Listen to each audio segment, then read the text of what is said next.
Simple lang ang goal ko, ang may pakita na kahit sa maliit na bagay, may magic, may saya, may kwento. Kaya tara, samahan niyo akong gumala, gumawa at bumuo ng kwento sa bawat paglalakbay na may puso. Ako si Jules at ito ang aking kwento.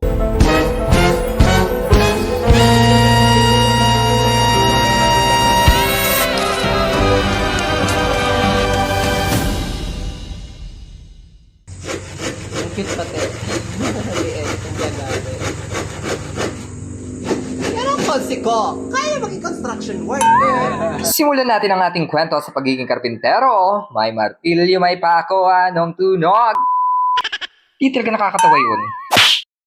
Sinimulan na nga rin natin ang pagbuo ng ating backdrop na ginamitan natin ng rubber slice. Pinupit-kupit nga natin ang rubber slice at ang pinakadesenyo nito ay tinatawag na pacham. Katuwang nga natin sa paggawa nito si MJ na talaga namang sa creativity ay talagang maaasahan at super duper up and away.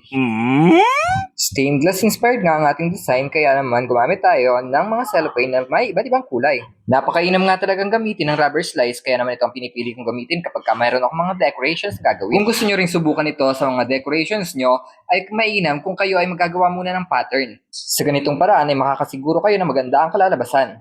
Sinimulan na nga rin natin gawin ang backdrop na ilalagay natin sa pinaka-main altar. Mas malalaki ang paggupit na ginawa natin sa ating rubber slice nang sa gayon ay mas ma-emphasize ang ating mga cellophane para sa mahigit na kaaya-ayang kulay. Gumawa nga rin tayo ng mga bulaklak gamit ang rubber slice at ito ang pinaka-tampok sa ating dekorasyon. Araw at gabi nga ay tuloy-tuloy tayong gumagawa para matapos kaagad ang ating mga materyales na gagamitin sa kabuuan ng dekorasyon. Sa pagkakataong ito ay tinulungan na nga rin tayo ng ating mga hermano at mga pastoral members. Katuwang din natin ang mga kabataan na talaga namang ang kukulit pero talagang mapakikinabangan. Hello siya, ano namang arte yan, Konzi? At may panghuso-huso ka ba dyan? Kahit pa nga medyo nanlalata pa tayo dahil sa puyat sa nagdaang gabi sa paggagawa, ay talaga namang tinuloy na rin natin ang pag-aayos sa ating altar. Ikinabit na nga rin natin ang ating ginawang panel board sa mismong likuran ng altar na kung saan ilalagay natin ang ating mahal na patron sa Santa Rita de Casia. Wow! Aba, may ganon!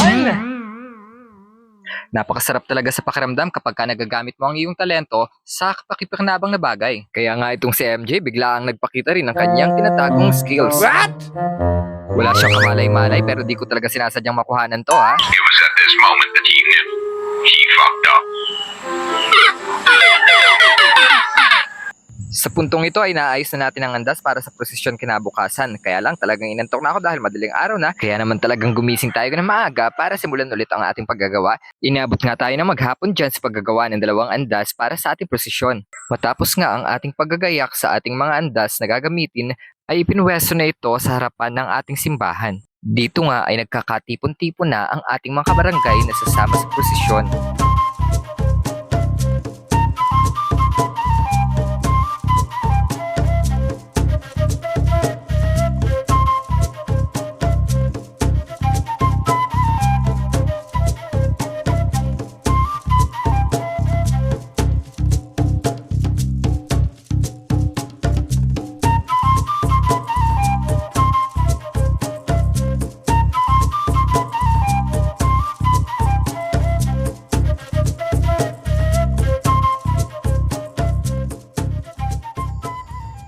At syempre hindi maisasakot para ng lahat ng ito kundi dahil sa tulong ng ating mga major sponsors at yan po ay ang samahan ng OFW ng Lawagin. Maraming salamat po sa inyong lahat.